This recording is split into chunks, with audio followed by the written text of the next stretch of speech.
Good morning, everybody. I am Simphiwe Mteta, and no, I'm not Gareth. Gareth is up. He's alive. He was here a second ago. I don't know what happened. But I'm not on my own. I have the one and only Mark. Yep. What's happening, party people?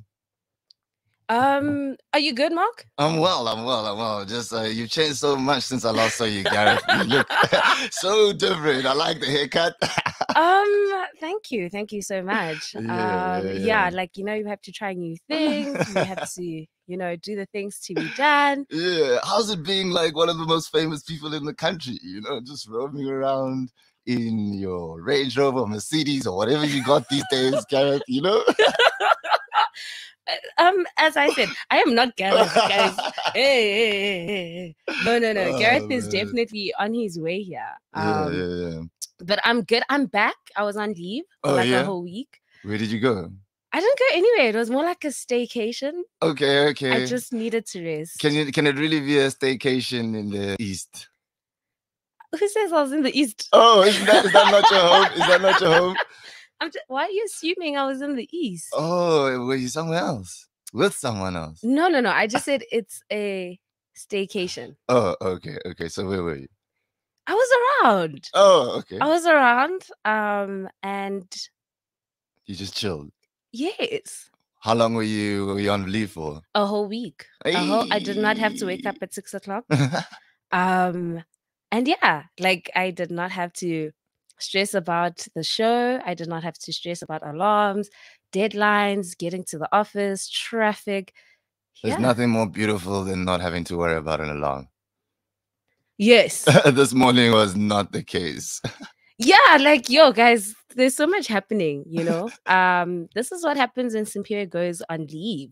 And you come back and then things have changed. And People need you. Yeah. No, I feel you. Yeah, it was quite a mission waking up this morning. How's it, guys? The sun is coming out, guys. No, the birds are chirping. It's so much warmer. What do you mean? Because we want to enjoy that whilst we're in bed. It was like I hit snooze at least 3 times, but at least I made it, and I'm glad to be here. It's quite a wild thing, this early morning show. My girlfriend asked me, like, why are you still doing it in the morning? Even it's a podcast. We're like, no, it's a morning show, babe. It's a breakfast show. I know, right? Yeah. I know. Congo Chris here is saying, I'm in charge until Gareth returns. You know what, Congo Chris? That's okay. That's leadership right there. That's initiative. I'm the captain now. That's what you're getting right there. So we'll be good, man. If Congo Chris is in charge, we all good. I will say that it's been interesting to hear some of the people's voices. Oh yeah, the voice notes, because I've also been listening to the show. It's like, guys, can I just say with my chest, now that I know how you guys sound, I'm not scared of some of y'all anymore. I know how your real voice sounds like. I am not scared of you guys anymore. Say what you want to say on the comment section. Let's go. Yeah, I know how you sound like. Yeah, because your voice exposes a lot. You can tell like a lot, like how well educated the person is, the types of people they hang around. You obviously can't tell everything, but I think there's a lot of power in the voice. People don't understand. Yes, and as I said, I'm not scared of anyone anymore. Like, come at me all you want, tweet away. Like, what? Yeah, that's the way. That's the way forward. No fear whatsoever. Hey, did I tell you I almost got mugged in the CBD? Chief. Yo, what happened? Stomach in, chest out though. No, because I was walking in the CBD, and to be honest, I'm too fly to be walking around in the CBD so casually. Like, I need to be careful out here, bro. So I was walking there in 3 tsotsies. They just come left and right, but they're not the serious ones. They're the ones who are looking for an easy target, but they don't know me. I'm a ninja, bro. So they come did you in. fight back? Yes. They come in here, another one comes in here on my right, and it's almost like they're trying to box me in to get my phone, my wallet, and my stuff in my pocket. Hey, then I just push the guys over. I'm like, hey. And as soon as I jump over, they're like, hey, Uspushayilani, why are you pushing us? I was like, nah, bro, you know what you're just trying to do. You're just trying to get me, bro, but it's cool. Wait, how long ago was this? Like a week ago, 2 weeks ago, not even. In the day? Yeah. I was on my way to the east for this children's theater that I've been doing. Oh, okay. Yeah. Oh, Oh, this is yo guys. But you know what the point is? The point is the stomach in, chest out. No fear. If you're afraid, that's when they get you. Like, if I was afraid, I probably would have given it to them without even questioning it. It's like, yo, it's easy. It's my stuff.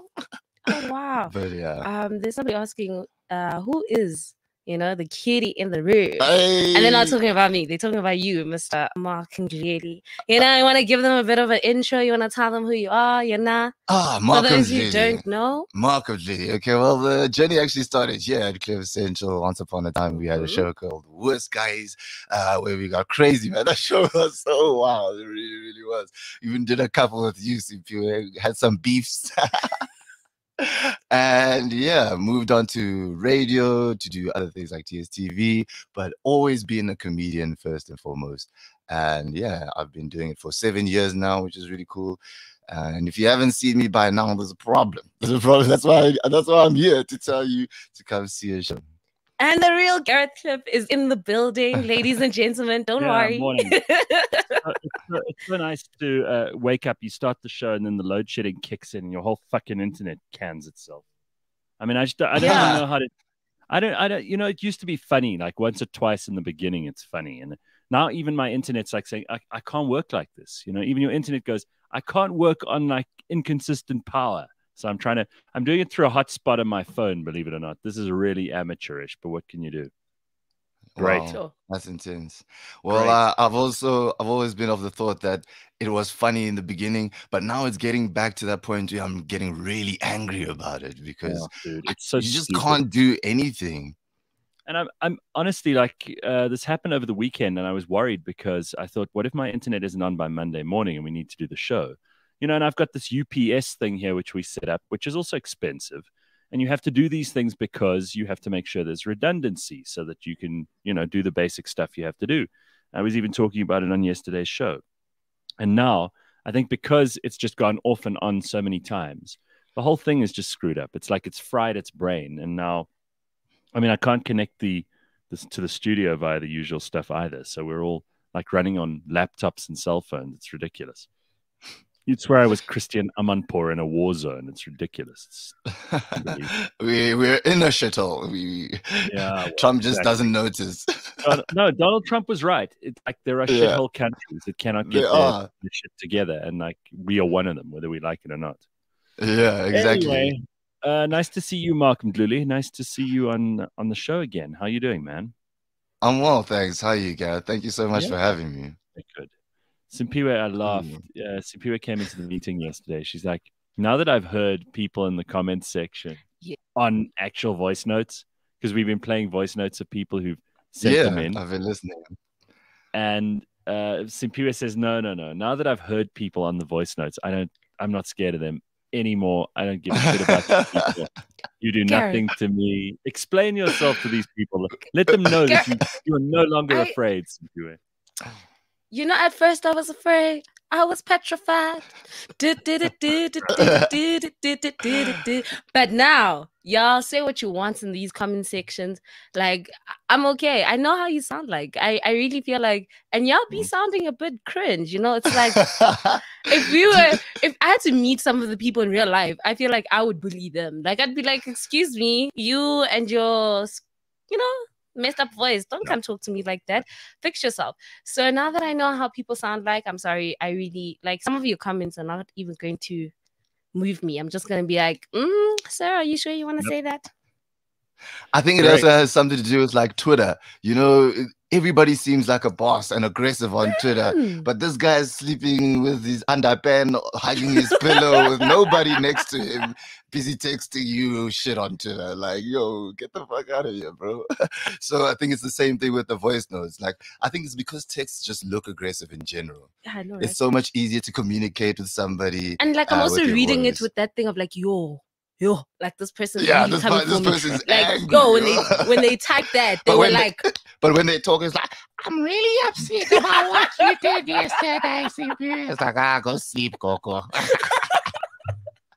True. It's also like there was a time where we thought that was the real world, and people took it super seriously. I mean, one day we're gonna laugh. We're gonna look back and go, "Oh wow, companies used to respond to people on Twitter and we're going to laugh at them because we're going to go, why? It was like 2% of your audience and 1% of your actual customer base, and nobody cares. Nobody's listening to the people who are moaning on social media. Yeah. You know, it's like there was a time where people, do you remember that there was, you guys probably won't remember, but there was a thing called Hello Peter, where people would go there to complain about shit. Like if they had a, you know, if their slice of cake was horrible at the coffee shop, or, you know, if someone was mean to them at the till at Checkers, they'd be like, I'm just going to complain here about like this person was horrible to me and rude. And in the beginning, companies took it so seriously. They used to hire like somebody who would just watch that section of that website and make sure that nothing horrible about them was said, which is impossible, right? Because people are going to find something to bitch about no matter what you do to them. And ultimately, I think people just stopped caring. They're like, oh, okay, well, it doesn't matter. We don't need to be patrolling this thing the whole time. And I think it's going to get like that with social media too, where eventually people go, so what? It's Twitter. Like, who cares, right? I mean, already, like, I honestly, you could call me anything you wanted on Twitter. I don't give a shit. And I know there are lots of other people who don't. So go ahead. Like, whatever you want to say about me on Twitter. If a million people on Twitter started talking about me right now, I'd still not give a shit. Yeah, exactly. And you've been through it. And the thing is, for me, is like, I've always had this idea that world really isn't the real one. We always use it as a real world issue or a thing that we always want to believe in. But there's so much more to reality, so much more to what's actually happening in front of your face every single day. And it's so much more interesting, and it has so much more depth. And there are things you still don't understand about the real world, but yet you want to go into the metaverse. Relax, bro. Pay your taxes first. Then you can start talking about metaverses. Yes, all right, man. Like, just relax and pay your taxes, man. Exactly. Yeah. All right. I love it. So there is Heritage Day coming up, but unfortunately, the bad news is we don't score any holidays. It's on a Saturday. So we don't get the following Monday like we would if it was on a Sunday. We don't get the bonus if it's on a Friday or a Monday or whatever else. So no value to Heritage Day at all this year. Not at all this year. Do people actually give a measurable shit about a public holiday if it falls on a day where they don't get the day off? I don't. I don't. I certainly don't. I'm just like, yo, I'm still coming to work Monday to Friday. Okay, sharp. Let's keep it moving, guys. Okay, I'm gonna have plans on Saturday. I'll see my people. I might tweet Happy Heritage Day, but there's nothing that I'm doing towards that public holiday, or like actually really learning about it. Because all these public holidays, there's a significance behind it, and there's a reason why it's a public holiday. But now for me, it's just it's another day. Yeah, if it happens on a Saturday, I'm like, oh well. I'm not even gonna make a mental note to this. I didn't even put it in the diary. I'm like, oh well, public holiday, schmoller. Yeah, but this also brings me to the idea of the value of the public holidays themselves, like the meaning behind them. Because I mean, we talk about Heritage Day, but what does it really mean to people outside of saying, "Hey, Happy Heritage Day"? It's the only day of the year you wear your Zulu traditional outfit. How much do you really celebrate your Heritage Day, or your heritage, if you only wear it once? Yeah, the only one who used to like make an effort in Heritage Day is Jane. She would dress up for Heritage Day, which is something I will miss on Saturday the 24th, but we're certainly not going to do it on the Friday as a result. Like. Not worth it. Well, there is something awesome happening on Heritage Day, which is our festival. You're doing a comedy and music festival, right? Yeah, it's at Cedar Woods of Santon, and I hate to plug in so early in the morning. We're talking about Heritage Day, and that's the day it's happening. So yeah, it's gonna be really cool.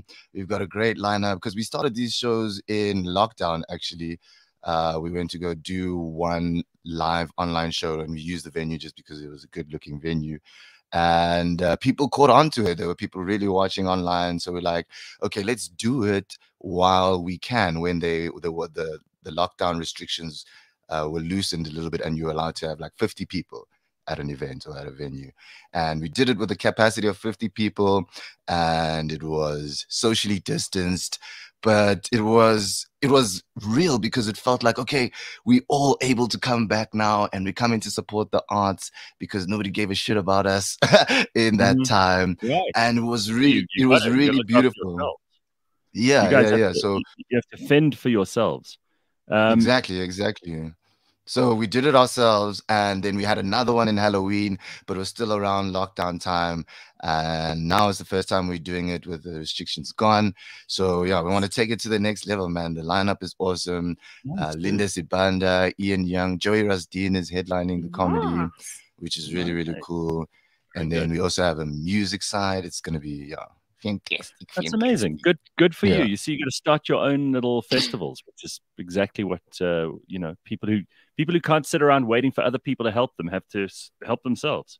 I love it. Yeah, for sure. So Sanele is just reminding us, like, it's also a good day for a lekker braai, according to Sanele. Hey, all right. That's what your Heritage Day is supposed to be. It's supposed to be Braai Day, but people say we are taking it too casual if you call it that. It's part of our heritage. I got a book yesterday from that guy Jan Braai, who, like, he hopped on this braai bandwagon ages ago, right? And I see he has a TV show, and I'm like, how can you do so much with just a braai? Like, this guy's really milking this thing. You know, you talk about someone who's like got their thing, and then it's their tiny little sliver of what they can do, and then they make it huge. They milk it. Their niche. Yes. Good for him. Good for him.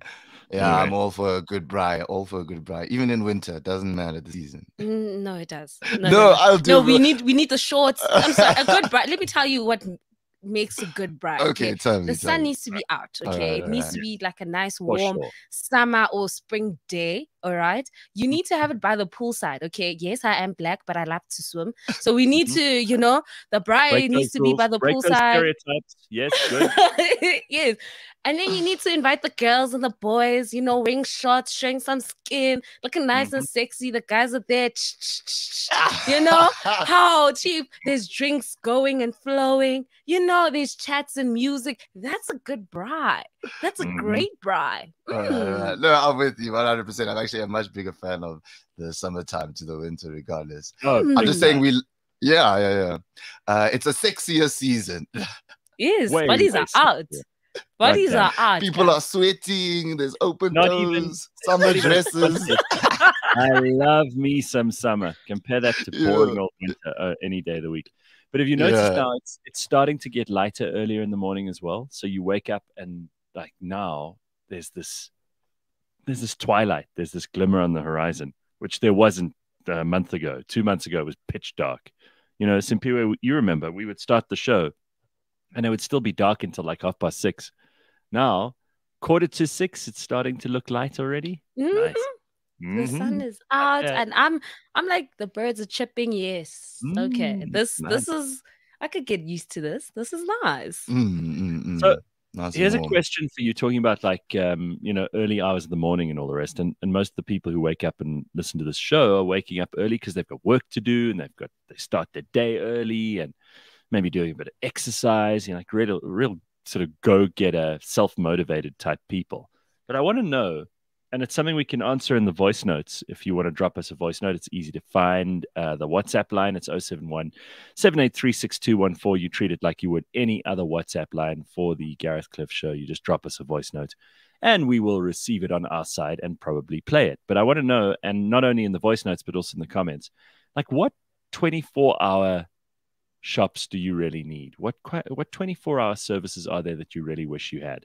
Because we were talking in the office yesterday about how even, you know, some of those 24-hour takeaway places, like when you're really hungry at 2 a.m, they're not all you know, guaranteed to be open. Since COVID, people have kind of lost it, and the things that used to be 24 hours aren't necessarily 24 hours anymore. You actually have to check, because a lot of them, you think, oh, okay, that place will be open. You get there and it's closed, because there's just not enough commerce. There's not enough activity. I know that there are 1 or 2 pharmacies in Joburg that are open for 24 hours a day. I know that there are some doctors' rooms and, like, medical centers that are open 24 hours a day. But besides the obvious ones, like, medical emergency stuff, what needs to be open 24 hours a day for you? And don't say like donut shops, because I'm trying to find actual stuff that people would be willing to pay to keep open. Like, you'd even pay a little bit more, but you'd need that place at 2 a.m. What are the places you would want to open at 24 hours a day? Can I Ava Go one? on. Yeah, I think comedy clubs that stay open 24 hours. What? Yes. Okay. I think that would be incredible. There's a demand 24 for hours of comedy. There's a comic at 3 a.m. I desperately need a comedian. Somebody help me. I need a 24-hour comedian. Exactly. Like, no, the shittier comedians would do those graveyard shifts, like the 3 a.m. shifts. But it would be really cool to just at any point in time just be like, I want to go to a comedy club. And it doesn't happen in South Africa as much, but it definitely does happen overseas, where shows go late at night, like 1 o'clock, 2 o'clock. You'll get a comedian and people will be there and they'll still do a show. So for me, that would be an epic experience to be like, I'm so depressed. My dog died. I've been drinking at the bar the whole day. I need a laugh. And it's 2 a.m. It's like, the late comedy club is open. Hey, I just thought of an idea, guys. Please don't steal it. I'm going to start it. Yeah, you're going to have to pay comedians to stay up. I mean, listen, they're not usually... Comedians don't get them early in the morning, which is why we sometimes struggle to get them to agree to be on this show. But the way you've explained it actually makes sense. Like, people need a laugh at 3 a.m. Then you got to have somewhere you can go. Better than developing a drug addiction, Yeah, just a good way to end your night or start your day. Maybe you do it before work even. I don't have like a full 24-hour, but I think we need to extend our shopping hours. This thing of closing at 7 o'clock, 8 o'clock, it's ridiculous. So for me, I'd like something that closes like maybe at midnight, like shopping stores or whatever the case may be. Because I've had like far too many cases where I was like, I need this, but the shops are closed and it's like 9 o'clock. What must happen now? So longer shopping hours, at least, even at 11 at night. That's fine. Well, so Ryan was saying when he goes to the garage, those garage shops that we all rely on at exactly these times I'm talking about. He said when he goes there, they now a lot of the time they're closed because they've obviously been robbed by, like gangsters at 2 a.m. or whatever. So they shut down, and then you can order, but you have to order through the window. So then you say to the woman, can I have a Powerade? And then she has to go to the fridge at the back and go and get it. Takes like 10 I hate minutes. that. And she's so upset. When they get it wrong, it's not the one behind it. Just the Albany, right? It's just the worst. So he was saying that they're doing that, and that's what got me thinking about it too. Because here are a couple of ideas. Tabo says a dentist and a strip club. But strip clubs are open, Chief. Strip clubs are usually open. I think you're safe on that one, Tabo. But the dentist is always a good idea. Like a 24-hour dentist is a major plus. Can you imagine if you break your tooth at like 11:30 at night, and you don't want to go to sleep with that pain, and you need to go to the dentist? There needs to be someone who can help you, right? Oh yeah. Or just waking up from like a tooth pain. Gareth, I've had like a whole root canal, and I just remember how excruciating that was before I got like the thing done. You could kill someone with just a toothache. Ooh. Tracy says every now and again a stationery shop for those bloody school projects that you need butterfly stickers or glitter for because your child forgot to remind you. Ooh. That's a good one. Yes. Keenan says, good morning. A fucking 24-hour liquor store. That's according to Keenan. No? Why not? Have you seen South Africa? Oh, guys. We love liquor too much already. Have you seen South Africans and what they do with liquor during the normal trading hours? How more when they can get it at 1 o'clock? Now there's going to be 55 locations afterwards. They're not going to the second location. Now they're like, no, let's just go party at the liquor store because that's where they're buying all the liquor. Party at the till. Next customer, please. Next customer, please. No. So they've even stopped at some garages. They won't even give you petrol at like after midnight because people drive in, and then they'll have their car filled up, and then they'll drive away at night. And apparently this is a thing that's happening. You know, people are more and more desperate, and the cost of fuel has obviously gone up. So this kind of weird shit happens. And then, you know, the poor guy who's like doing the petrol for you, he ends up having to foot that bill if you drive away. You know, those guys get it docked off their salary. So a lot of the petrol stations just don't open after midnight anymore. And you have to find one of the ones that is open. I mean, obviously, in some parts of town, they're okay all the time, but that's something to think about too. And it's because people either aren't using the stuff all night long, so there's no demand for it, in which case they go, well, why should we open? Why should I pay staff to be here if we're not going to be doing any work? We're not going to be doing any transactions. And the other reason is that I think there are these criminals who make it very dangerous at that time of night. So it's something to think about, because we just think, oh, well, it's easy, just keep a place open 24 hours. But you've got to pay someone to be there. You've got to pay for security to be there. It costs money to run the place, you know, generators or electricity or whatever it is.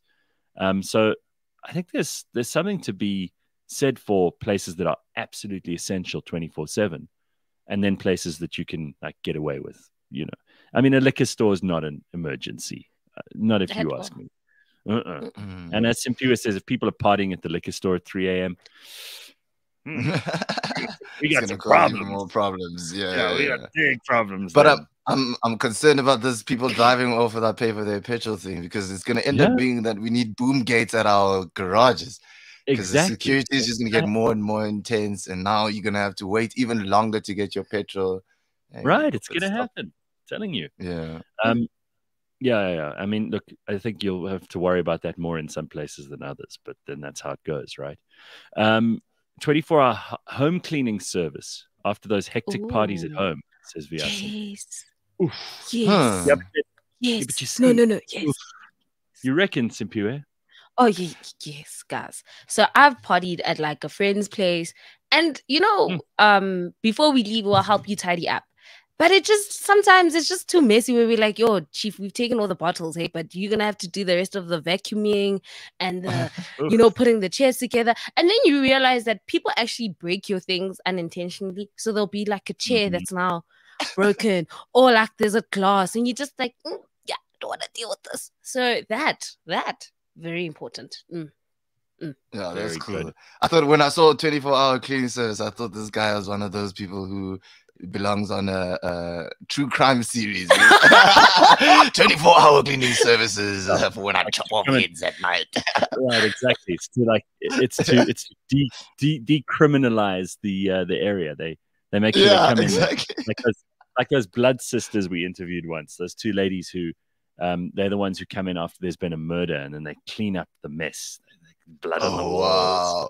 Yeah. That must be an insane job. Oh, you must meet these two women. They are hardcore and dangerous. I mean, they've seen it all. They were like giving us tips. You know how you ask like a bunch of housewives, you're like, oh, what do you ladies use to clean dirty dishes? And they're like, oh, well, yeah, I put a couple of drops of lemon in, blah, blah, blah. These two are like, well, this is how you get brains off the carpet. And this is how you get, like, they were hardcore, scary women. They're like, oh, blood stains, that's easy. You use this stuff. No, but the women are the scariest, bro. That's for real. That's why they love the true crime the most. I saw a funny Instagram share the other day. It's like, murder mystery shows, how I like to sit and chill. Hey, you want to relax by watching murders? No. It's the best way how to is relax. that relaxing? It's the best. Wait, I don't understand how you guys don't find that relaxing. Talking about people getting killed I don't want to watch those things. It makes me nervous and anxious. And how is it relaxing? Simpiwe, I know you're into this. It does seem to be more. It's more women who are into these murder mysteries than anything else. 100%. Way more than men. And I wonder why. I'm always like, maybe they want to kill us, Garrett. Yeah, you're plotting to kill somebody. That's what they just want to know how to do it. They just need to make sure. No, guys. Let me tell you. Why I watch them, right? It makes me feel a bit more safe in terms of. Safer. I'm like, oh, No, this because guy's actually murdering. no, For because me, I don't now, know. now I know if I was ever in that situation, what to do. You must scratch, you must leave your fingerprints, you must make sure that you fight, don't go to the next location. You know, all those things. I would have not known that if I didn't watch those shows. Like now I know what they did wrong so that I don't end up in a body bag. Jesus, Come on now. Then you are paranoid. No, no, South Africa is not safe, Gareth. So you No, just need to make sure. You need to make sure that I'm good. And this is just me. Fair enough. I'll take it back. And it's also yes. You're not paranoid. Now you've explained it a little bit. It does make some sense. But I don't want to watch that stuff. I prefer to be in like blissful ignorance. And maybe it's because as guys, we're not always as worried about our safety as girls are. But I don't want to watch that. Oh, that's a good point. I'm not going to sleep at night having just watched murder mysteries. It doesn't. I hate those things. It scares the hell out of me. Me too. And it's like you hear these stories and they're so real, and you're like, oh, there's people actually doing this. Because without having watched those things, I would have just been like, oh, mama, I heard people getting mugged every now and again. Whoa, what? That's crazy. Now you actually see it happening. You see the interviews with the police. You see how they've done it. And you're like, oh my word, this is happening like right here around the corner. Yeah, and then they break down like the guy that killed this other lady or the serial murderer who's just your neighbor. I love the fact that like they'll interview the community and they'll be like, oh, she was such a nice lady, or he was such a nice guy. I would have never pegged him to be a serial killer. And you're like, okay, now I need to make sure if my neighbor leaves at 3 o'clock, he might be one of those. Just you need to know where the danger is. Well, here's something even more scary than having serial killers living next door. Is Pihleng says, my neighbor in the complex is that 24-hour cleaning service, vacuum cleaning at 11 p.m. daily. Can we just talk about this? Because we have to live together in South Africa in quite close proximity. If you live in town, you live near other people, right?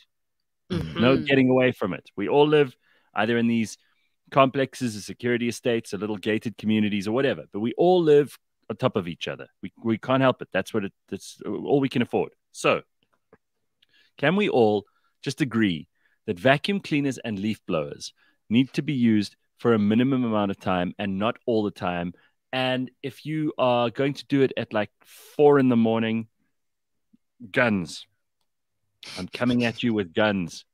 I mean, I've spoken about this before, and it's kind of hilarious because there's some times of the day, like we'll do recordings. Simpiwe, we've recorded stuff from where I'll sit at home and record stuff because I'm in this room, which is mostly soundproofed. You can occasionally hear a hardy-da or whatever, but you hear those in the studio as well.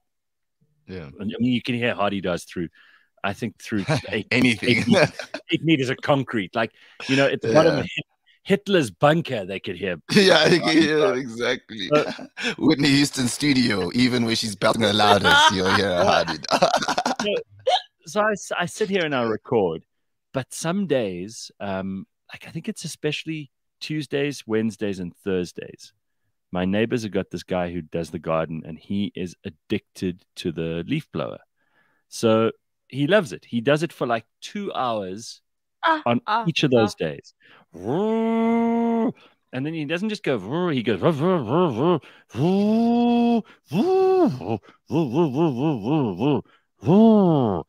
it's the most annoying thing ever. First of all, even if I wasn't recording stuff, you can hear it. It's like it's right next to you, even though it's maybe over the wall and a couple of meters that way.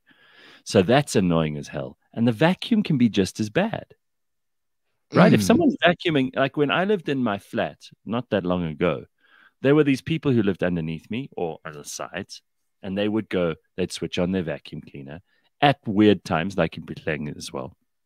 And then they would be vacuuming for a long time. And I'm like, well, what did you do there? Like, what is there so much dust and muck in your house that it takes you an hour to vacuum the place? Because they love it. Some people, I think they get mesmerized by the sound. They're like, I think so too. And it's also a form of punishment sometimes. Like when somebody's vacuuming in your house, it's usually a form of passive aggression. You didn't do the dishes. Okay, I'm on a vacuum now. Move your feet, please. Because you can't listen to Exactly. anything. Yeah. You can Like, have nothing on when that vacuum is on. Everyone's silent. it's like, okay, cool. I'll go to my room without you telling me to go to my room. You know, I need a vacuum. Please move your feet.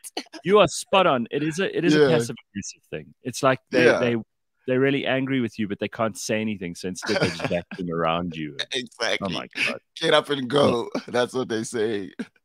Yeah, I see. People. M. Jones says the same. Leaf blows at 6 a.m. on a Saturday or Sunday. Woo, if you're hungover. Oh my God. Unbelievable. Yeah. People Alan do says, it all the time. it is a painstaking noise indeed. Yes. Oh man. Horrible. I was, Sanele says, I was starting to watch a movie called Seven last night. It's about a serial killer. Oh yeah, that's that movie with Brad Pitt. It's unbelievable. Wow. The guy removes his fingerprints with a razor blade so that he doesn't get caught. Next, load shedding on that scene. Woohoo! Oh, okay. All right.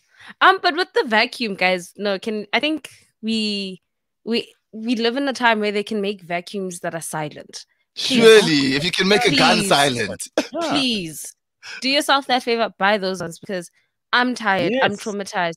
And some of us got woken up. You know, it was like, so I don't know if other families do this, but I know in a lot of Black households, there's this thing called spring cleaning. So just at the end of winter and as spring has just hit, you're gonna wake up at 4 o'clock, and what wakes you up is that vacuum. They're like, and they're like, yeah, we need to get all the dust out, and it's a whole day event. And I'm just like, so vacuums have traumatized me. Like, I'm not okay. Vacuums, because they start at 4 o'clock and you're gonna end at 4 o'clock again because the house needs to be like clean. Listen, we haven't done any headlines yet. Let me just throw one or two of these in because we've got to get to Phil Kutzer from DeWitt Motors in just a moment or two. But let me quickly go to the big stories in the news this morning. The first one, apparently, Nkosazana Dlamini Zuma has entered the presidential race. This is very exciting stuff. She is going to be in the succession debate just a few days before the branch nominations open. And it's been met with shock and confusion, leaving party insiders and analysts skeptical that she can mount any serious challenge to President Cyril Ramaphosa. Business Day has independently confirmed that former President Jacob Zuma is behind the push for his former wife and now cooperative governance minister to again mount a challenge for the ANC's presidency at the party's national conference in December. So I think she's going to get it. I think she's going to get it. She's going to give it a go. I mean, there are a couple of people talking at the moment about what might happen. The ANC is in such disarray, right? That and there's so many people who really don't like the president, and there's so many people who really do, that it's going to break down along those lines, which is cool. Let it. I say let it all happen. Here's the thing for me. I am of the belief that the ANC has a structure of who becomes president next, regardless of the work or effort that they've put in to be there. There's a line of succession, if you'd call it that. Yeah, it's like Zuma's always been a part of that. If you've been there long enough, then it's your turn eventually. That kind of yes. And I think it's her turn. And I think we're talking about the desperation of the ANC, and having a female Black leader is the best way to tap into that liberal market, the people who are really paying attention to politics, not necessarily with their minds, but with their eyes at least. And it gives them a bit more hope, because I think they are worried about losing their popularity. Okay. Sipiwe, would you just send Phil a link? He seems to not be able to get on. Just send him a link to the stream. Here's an interesting story. Wholly owned multi-choice subsidiary IRDETO, I don't know how you even pronounce it, IRDETO, has announced that it has extended the capabilities of its digital rights management system to tackle piracy and password sharing. So apparently, a lot of people are sharing their passwords on their multi-choice decoders, and they have decided they're cracking down on this stuff. They say there's an update. Operators can define and monetize their on-demand offerings. In simpler terms, they let streaming providers limit access to content on their platforms based on how much subscribers pay. They can also give subscribers a different number for simultaneous streams based on how much they pay, and limit how much of a specific type of device can simultaneously stream on a single account. So if you have been using family passwords and things for DSTV, or you've been cracking their system and hacking their system, they are going to fix that and stop it now. We're going to put a stop to it, is what they say. We'll see how that goes. I mean, yeah, we'll have. It's like Netflix wanting to charge more because people are sharing the page too much. Correct. So apparently, yeah, similar story, I think. So here's an interesting thing.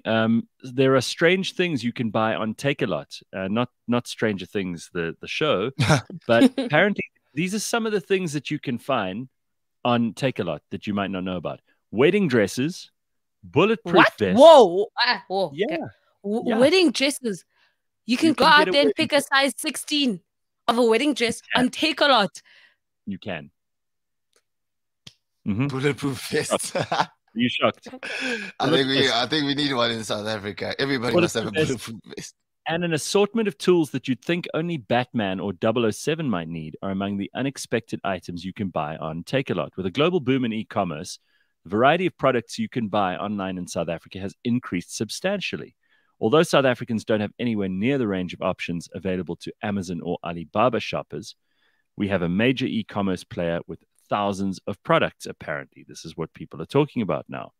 So my broadband poured through Take-A-Lot's catalog, and they saw a couple of things. So you can get a bulletproof vest from 3,299 Rand. Okay. You can get a double-bladed hunting knife, which looks like something that the blades, it's like Batman's little thing, and then there's blades come out on either side. That's 378 Rand. You can get a Lift King 10-ton electric chain hoist. Yes, you heard that right. This thing will enable you to lift 10 tons on it. You hook it to something, and it can handle 10 tons of weight for 89,270 Rand. Wow. Okay. What are you lifting that's 10 tons? Okay. Cars. In PUA, you can get a wedding dress from up to 1,500 Rand and up. Please, okay, ladies, don't do it.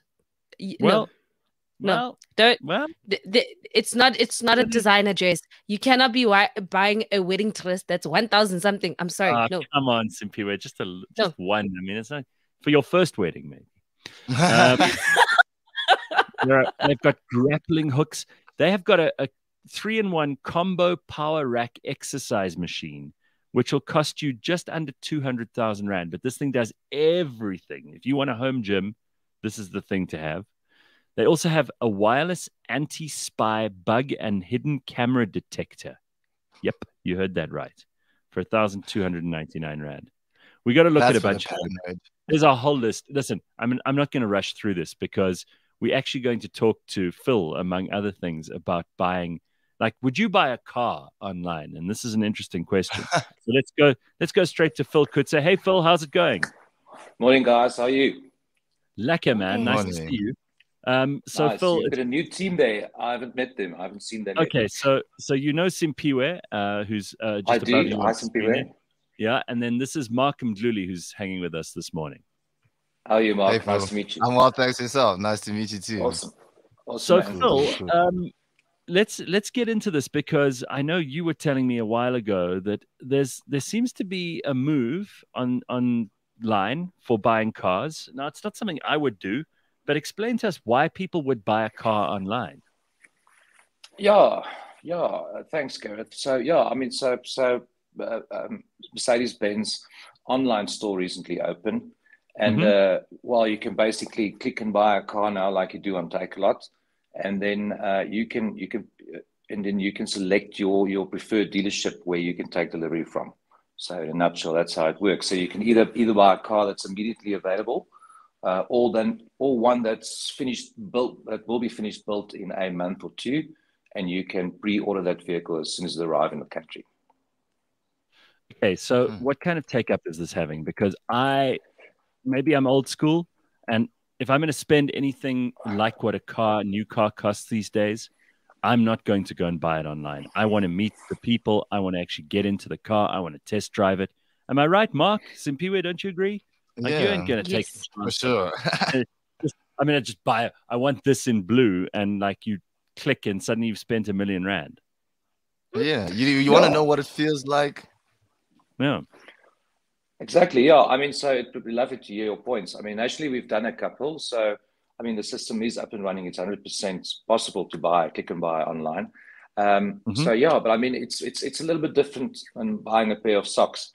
I mean, which the size and so forth. I mean, a car, I guess it's a little bit more personal. You need to touch and feel, like Mark, like you just said now. So yeah, I mean, it'd be lovely to hear your thoughts. I mean, would you like to go for a test drive beforehand, for instance, or would you just click and buy if you know what you're going to get? Oh, test drive easily any day. I need to know what it feels like, how the clutch feels, how much to push, everything I need to know before I buy that car. Next thing you get there and it's got a short clutch, for instance, and no, this is not what I wanted. There's so many finer details that you just can't see online or feel online. What if there's a way that you open the door that you just aren't happy with? And don't you also want like someone who knows something about the car? And this is what makes a dealership quite handy, is that the people there have been selling those vehicles. They know what they're all about. They know what kind of things. You get a question, for example, on fuel consumption. Now you can go online, you can Google that stuff, but you don't know for a fact that is how it's going to work in the place that you're buying the car, for example, because we know that things like altitude and things like road surface conditions and all the rest of it have an impact. And the only guy who's going to know that is the guy who's selling a car of that kind every week, right? I agree. Yeah, I agree. So I mean, at our dealership, the Wits, I mean, we like to have like a quick interview with our customers to find out their specific needs, small things. I mean, family size, how long will you be driving the vehicle for? Right. What mileage you're gonna do per annum? What is your financing needs? I mean, we can give advice there on rather pay cash for this vehicle or rather finance this vehicle, do a 50-50 and so forth. And I mean, some customers we will recommend a petrol engine, some a diesel. I mean, so yeah. It all depends on where you stay, how much you're driving and stuff. So and that's going to be difficult to Google, as you say. But yeah, I think it'd be nice if you can have a hybrid between the two models. I mean, have a sales executive and the online store. So yeah. Well, I mean, it's a real bonus these days to be able to get on the internet and see the car. There are lots of pictures. You can Google something. You can find all the basic info that you need. But when you eventually decide now you're going to go and buy it, I think that's where you need to touch the thing. I mean, Simpiwe, you bought a car not so long ago, right? Yes. And I don't think you would have just bought it straight online. You wouldn't have just gone online and gone, okay, that one with that color, and hoped it had been right. You wanted to actually sit in it. You wanted to feel those seats. You wanted to smell what the new car smells like. You wanted to see what it looks like from all angles. You wanted to check what the interior, the exterior, the sound system. You want to see what's going on, how big the windscreen is, how well you can see when you're sitting in the passenger seat or the driver's seat. You want to see that stuff. Oh, yes. But also what's nice is that if you with someone like at the car dealership, they'll show you other cars. So I might have walked in and I'm like, oh, this is the only model I want. And then you get exposed to like different models and you're like, oh, I didn't know I could get this now. Like, I didn't know that. Oh, okay. Like maybe we should, get this one instead of that one because I thought this one made sense, but it actually doesn't. 100%. This happens so much more often than you think. I mean, this will probably happen half of the time where people buy something else when they're on the showroom floor, seeing what else is available, maybe something smaller, maybe something bigger, maybe something for a similar price. It happens way more often. So, yeah, great point. Yeah, and I mean, I don't mind buying certain things online. You can't go wrong if I buy sneakers online, for example, because I know my shoe size, and when I get the sneakers, I know they're going to fit. That'll be fine. But you do sometimes end up, and Mark and some people are going to laugh at this, but the whole Wish meme, where you buy things on Wish, and it's never really what you thought it would be. What I ordered versus what I got.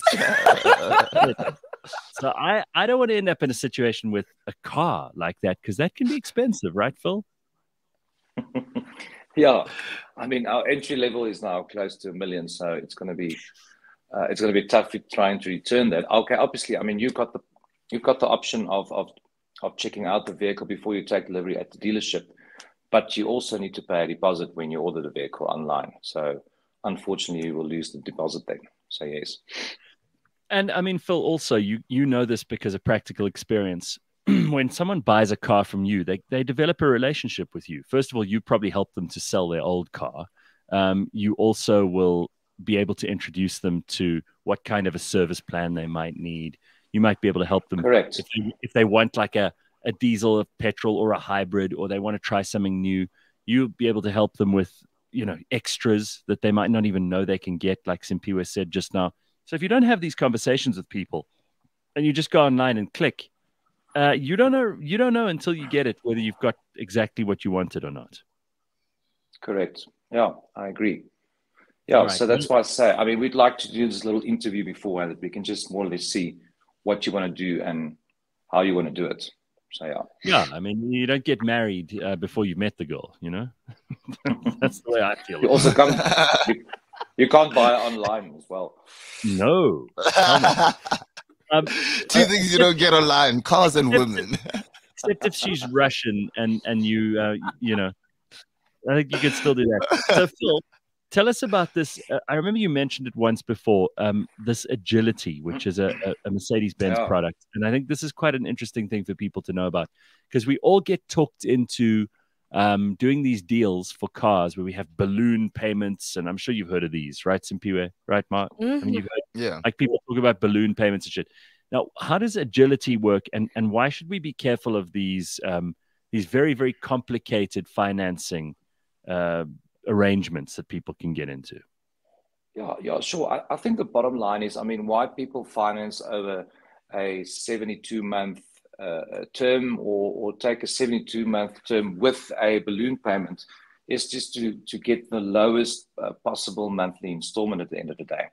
The problem just is if you like to drive a new vehicle every 3 years and you finance over a term of 72 months with a balloon, for the reason for a lower installment, by the time you get to the third year, you would not have paid off any of the capital, and you would end up owing way more on your vehicle than what it's worth in the market in 3 years' time. So on the Agility scheme, you drive the vehicle for 3 years and you give it back after 3 years, not owing a cent to the bank. And the best part is your installment is actually lower than the example I just used now with a balloon and 72 months. So it's win-win there if you like to change your vehicle every 3 years. That's brilliant. Because the last thing you want to do is think that you've been paying off the car and then you actually haven't paid a single cent off the capital amount of the car. And now you want to trade it in and you don't have any value on that car. Yes, it's a mind shift as well, because if people say, I want to finance a vehicle over 72 months with a balloon, they're under the impression the vehicle is theirs. But it's not. It's still the bank's. It's still the bank's vehicle up to the 72 months. So it's never yours until you paid it up. You're going to trade it in. I bet you will trade it in before the 72 months or the balloon payment. So it was never yours. So why not drive it for 3 years? I mean, we can do 1, 2, 3, 4, 5 years, and you give it back, not owing a cent. So lovely product. Awesome. Yes. No, I mean, that makes perfect sense to me. So it's basically, it's kind of, and I know this is the wrong way to put it, but it's almost like you get to rent the car. Correct. Or a long-term lease is the other word. So, right. There we go. Okay, so while we're talking about this stuff, let's just talk quickly about a car that everybody in South Africa thinks is the sexiest thing ever, the G-Wagon. And this is something I know, like if Simpiwe and Mark and I had unlimited money, we'd buy one. You see them all over. You see them all over. They really are the sexiest cars. Why are G-Wagons the flavor of the month at the moment? And can you tell us some interesting things about these G-Wagons? Yeah, sure. Well, so someone once said there are 2 flavors of the month in the G-Wagon. It's expensive and very expensive. So it comes out in obviously the G400 diesel model and the G63. G-Wagon stands for Geländewagen, which in German means all-terrain vehicle. So as I say, the price range now is about 3 million for the 400 diesel, 4 million for the G63. It is assembled in a dedicated plant in a town called Graz, which is in Austria. It is also one of the few vehicles in the Mercedes-Benz family that is still assembled 100% by hand, which makes it awesome as well. It is designed to go off-road, and the benchmark for off-road vehicles, it can climb a 45-degree slope. Wow, that's way worse. That's way worse than it sounds. I mean, if you can imagine a slope like this going all the way up, It's got 3 diff locks. It's independent rear suspension. The car will know when it is swimming. So what do you mean? Enters, what do you mean it knows it knows when it's swimming? Yeah, when it enters a certain depth, I mean, there's a weighting sensor that will locate the water and change the intake channel behind the radiator to a higher intake behind the headlights. So yeah, I mean, you've got all these capabilities, and I mean, the sad part is, according to South African stats, less than 1% of buyers will actually use any of these. They will just use it as to get up the pavement, you know. Right. So yeah, and even with the attractive price on the G63 of 4 million, it is sold out internationally with a waiting list of at least nine months or so. Yeah. Wow. Can I get the list of the buyers, please? Like, that's all I want. So most of them, she wants to find the buyers and date them. That's all. No, sure. Most of them are in China, though. So we need to. I have to get a Chinese man. Oh, it's cool. They're cool. I always thought the popularity of the G-Wagon was because of Post Malone. The song G-Wagon. That's the only reason I thought people liked it. Phil, are there because someone said to me that you get these ones with the 6 wheels as That's well. Correct. Yeah. It was a limited wheel G-Wagon. Correct. Yeah. I mean, I think you can maybe Google it. It's called a G-Wagon 6x6. It was a limited time. It was a special edition they made. They actually, South Africa had the chance of buying some in obviously in left-hand drive. So I think we were allocated 8 or 9 at the end of the day. And I saw one, I think, in Auto Trader that's retailing now for around about 18 million. Yeah, 18 million. Yeah, I think it's a collector's item, so you're probably going to get more for that car in 10 years' time. So there's one of a kind. An 18 million rand 6-wheeler car. That's when you know you are proper. Look at that thing. How do you like them apples? We put a picture of it up on the screen. Yeah. 18 million, Simpiwe. Who owns That's this? pretty impressive. I just need a name, guys. Just tell me. Just tell me who owns it. I will do the rest. Well, unfortunately, we're already out of time, but that's really, really cool stuff. Thanks for letting us know about the G-Wagon, but also, I mean, that agility stuff is something everybody should know. And also, if you're going to buy online, make sure you know what you're doing. And in my opinion, I mean, you don't have to say this, Phil, but I will. It helps to know the people that you're buying the car from. You get better service. You know, it's people. It's all down to people. This is the most important thing about any commercial transaction is, do you trust and know the person you're doing the transaction with? And if you're dealing with people who are really, really smart and well-informed about their thing, it makes it that much more pleasant than just clicking on something and taking your chances and hoping that you get what you really wanted instead of what Wish going to send you. So, Phil, nice to have you on, and we will talk to you again soon. Thank you, guys. Thank you very much. Load shedding just started, as you can see, so I'll check you later.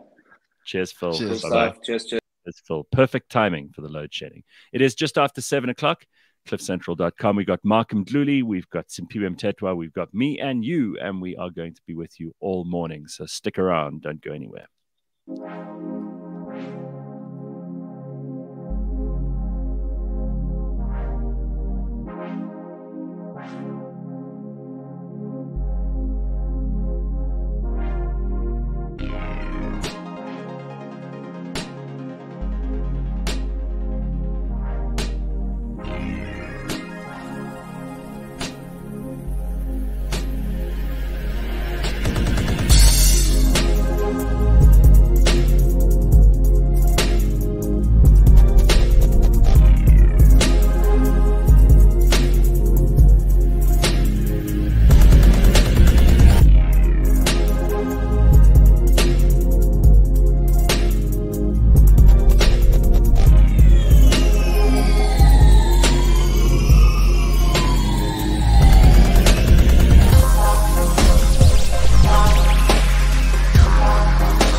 This week on the Auto Trader podcast. I'd be very surprised. Like, where's that button? I've missed it my whole life. Yeah. I don't need it now. But it kind of led us down this rabbit hole of trying to figure out, like, what else do we just not know about cars? You know, I think there's this, and, you know, first and foremost, most cars are kind of the same, but there's going to be some differences in terms of features and stuff. But what do we not know that's universally kind of across the entire board? Mm-hmm. Yeah. And the first one is, did you know that if you are allergic to pollen or pollutants, the best place you can be is in a car? Catch us every Monday at 9 a.m. on YouTube and on autotrader.co.za. That is correct. You can go and listen to the Auto Trader podcast every week with George Meany. You heard he's the one who's got the 6-wheeler G-Wagon for sale on Auto Trader. So go and check that out too. Unbelievable stuff, hey? Wow. There's some cars that just have massive, massive street cred. And the G-Wagon can do the backstroke. I didn't know. The G-Wagon swims, bro. You learn new things every day on this show. All right, so we've got Siphiwe and Mark Mdluli, and you are with us this morning. We've got lots of good stuff to get to, and in a little while we'll speak to Melinda Ferguson, who's, of course, a best-selling author, well-known to South Africa. She's also written about her addiction trilogy, Smacked, Hooked, and Crashed. She's an award-winning publisher. In 2016, her groundbreaking title, which was Rape, a South African Nightmare by Professor Phumla Nkola, won the Alan Paton Award for non-fiction. And we've got a new book from her called Bamboozled, which is about a search of joy in a world gone mad. And Melinda's really interesting to talk to, so I'm looking forward to speaking to her. And we'll get into everything, including psilocybin, magic mushrooms. There's a whole lot of stuff she wants to talk about. So we're going to have a nice conversation with her a little bit later on. So Mark has been doing, and this is the kind of stuff that comedians have to do when they are trying to make ends meet. You've been doing children's theater, which is like, this is like, shoot me in the head. I hate this so much stuff for someone like me, but I can imagine you, because you're so expressive and you're actually pretty good with kids. I remember when kids used to come through to Cliff Central all the time, because, you know, a lot of the people who had shows had kids, and you would be like entertaining them anyway. So this is probably something you probably find this easy to do, right? Yeah, to be honest, like, I'm finding acting to be quite a challenge, because it's not like comedy where I know my material, I know myself, I know how to sell myself. You know, this with acting is straightforward. These are the lines, finish and clear. There's no way around it. There's no improv. There's no messing with the script. You have to do exactly what they tell you to. Exactly. Like, there are moments when you're performing live when you have to improvise, because, you know, shit happens. But the mindset is so different.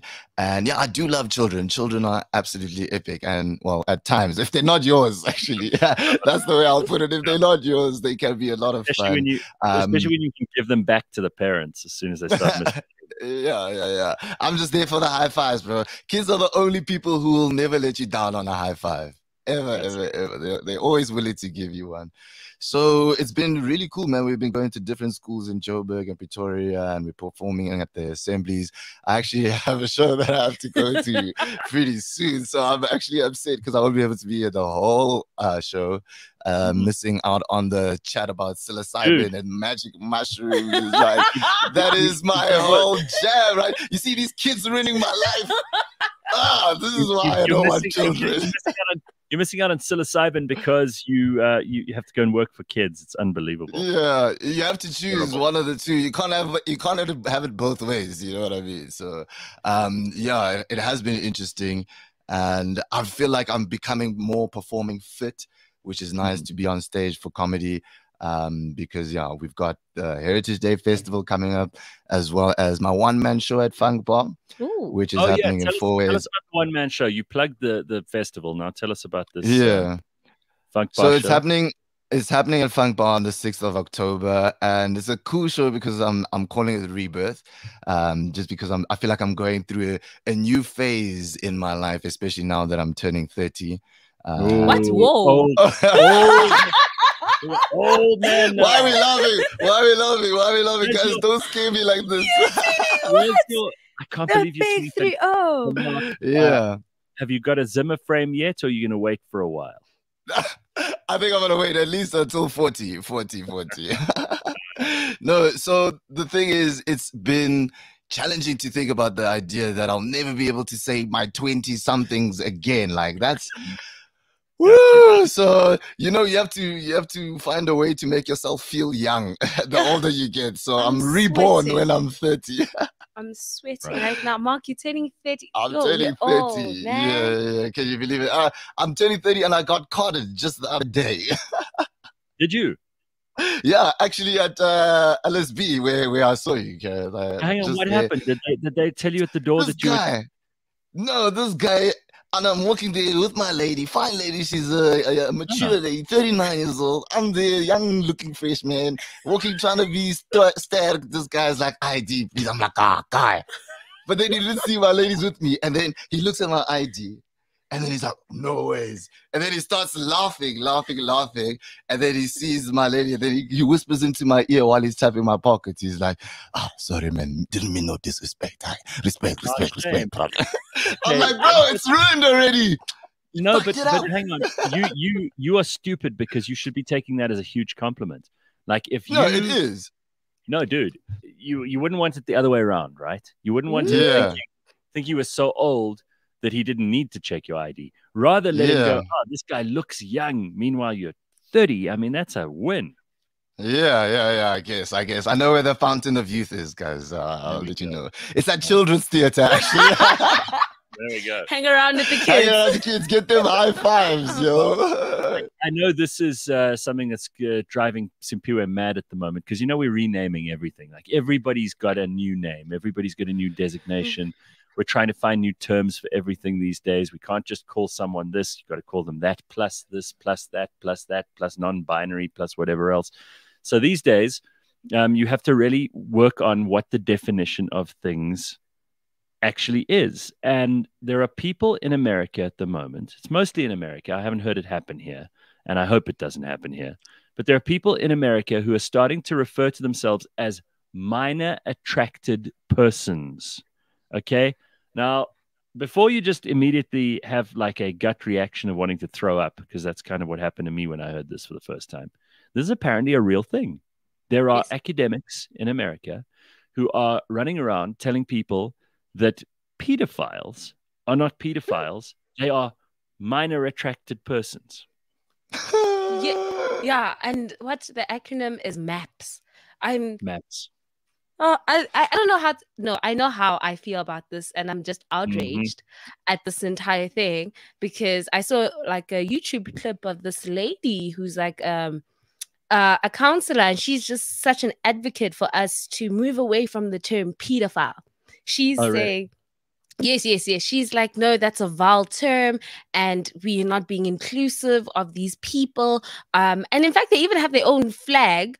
Maps, and we need to start being more considerate because they can't control this, just like how the LGBTQ plus community cannot control their sexuality. They cannot control who they are sexually attracted to. It's a lot of nonsense. Yeah, you see, but this is a very philosophical problem, actually. Friedrich Nietzsche has this famous quote where he says, anything that occurs out of love occurs beyond good and evil. So we go to this point inside where if you love what you're doing and you are genuinely not trying to hurt people, but this is coming from a place of love, then it's not evil. But that's Friedrich Nietzsche, and there's a lot of debate there. But yeah, that's why it opens up so many avenues, because what if somebody just loves to kill? Let's not call him a murderer, call him a killing loving person, I mean, you might love something, it might come from love, but it might still be socially unacceptable. Just by the way, I looked this up now, and while I was typing it in on my Google, I was like, oh God, I can't believe I typed in minor attracted person flag. Okay, because I wanted to see what it looked like after Simpiwe said that. So there's a minor attracted person flag, but now on my computer there's going to be a search logged that I looked up the minor attracted person flag. But I was like, oh God, I shouldn't have looked that up. Your search history when you die is going to be a nightmare. People are like, what type of person was this guy? By the way, but then they what an ugly flag. By the way, what an ugly flag. No, It but has to be bright and colorful, doesn't it? yes, no. So I watched a bit of someone explaining what this flag symbolizes, and I switched that thing off because they're talking nonsense. The blue represents boys. The pink at the bottom represents girls, so that's why it's light pink and dark pink. I can't exactly remember what the yellow represents, but the white represents purity. How sick is that? Yeah, the innocence of a child. How? I was just like, when did we get here as a society? Like, we've tolerated a lot of nonsense, but this is just crazy. Okay, wait. Just as much as I'm enjoying this chat about pedophiles, I do have to go, guys. The children are calling me. I'm worried about children. The children are calling me. Mr. Attracted to the kids. Hey, I see you now. Hey, this is how you stay young. This is how you stay young. All right. Cheers, guys. Much love. Right, Thank you for having me. Mark Mdluli. Oh my God. Listen, people are horrified in the comments. I just want to tell you, this is not Simpiwe and I trying to just stoke up nonsense this morning. This is something that's been going on in America for a while now. And I've kind of just ignored it because I thought it was stupid and ridiculous. And like, how can you rename something that everybody already has a name for? But that's what happens, right? So here are some of the comments. You can blame the Dutch, says MM. There's a political party for pedophiles in the Netherlands. How did we get to that stage of normalizing sickness? Like how, when, why? You're asking me. I have no idea. Let's stick with pedo, says Tracy. Let's call a spade a fucking spade. I agree. Yes. Yeah. And I think my biggest outrage is that when you look at the LGBTQ plus community, right? Sure, you might not choose your sexuality, but you get to engage in sexual activities with people that are consenting. Pedophiles, I'm sorry, what are you doing to young kids? What is that? Because those kids are not consenting. And that's where we draw the line. It's all about consent. And who is consenting? Because it's not those young girls or boys. If it was up to them, they would have said no. But now you coerce them to be like, oh, come home with me. I'll give you a lollipop. Let me just touch. Hey, woo, this. And Well, then we're going to say minor attracted. Sam says, anyone who's attracted to children but holds back their urges, you have all the love in my heart. Anyone who gives in, you have all my knuckle sandwiches.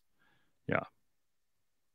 It's amazing. I mean, it is kind of weird that we're at a point in society and civilization where people are trying to, and this word normalize has also been normalized. It's not even, it doesn't necessarily mean anything. It means people have started to use a term and people have started to understand something and incorporate it into normal society, which, I mean, some stuff should not be normalized. Like, I don't want to know. I don't want to know about this stuff. And I don't want to know that people like this feel that they can commune together or that they have a place in society. To me, there's some stuff that should never be normalized. And this is one of them, right? Yes, and then you have people that are actively fighting for their rights to be heard and not to be cast out in society. It's like, no, this is not it. This, I don't know when we got here, but this is actually a lot of nonsense. And it's scary because I consume quite a lot of social media. So you'll see like cute kids on TikTok dancing with their parents. And now you're like, oh, so we just need to be okay with the fact that there's people that are predators looking at your kids and we must, oh no, minor attracted. That's okay. And they are. I mean, I was on Instagram the other day and there's this couple and they've got a kid. I don't know, this kid must be about 4 or 5 and they make this kid dance on like videos and stuff. And I thought, not comfortable about that. It's not my kid, so it's not my problem. But I just think that there are going to be weird and creepy people on the internet who will be following these two and their child's account. And they won't be following it because they like a cute dance. You know what I mean? Some horrible shit going on out there. You got to be very, very careful.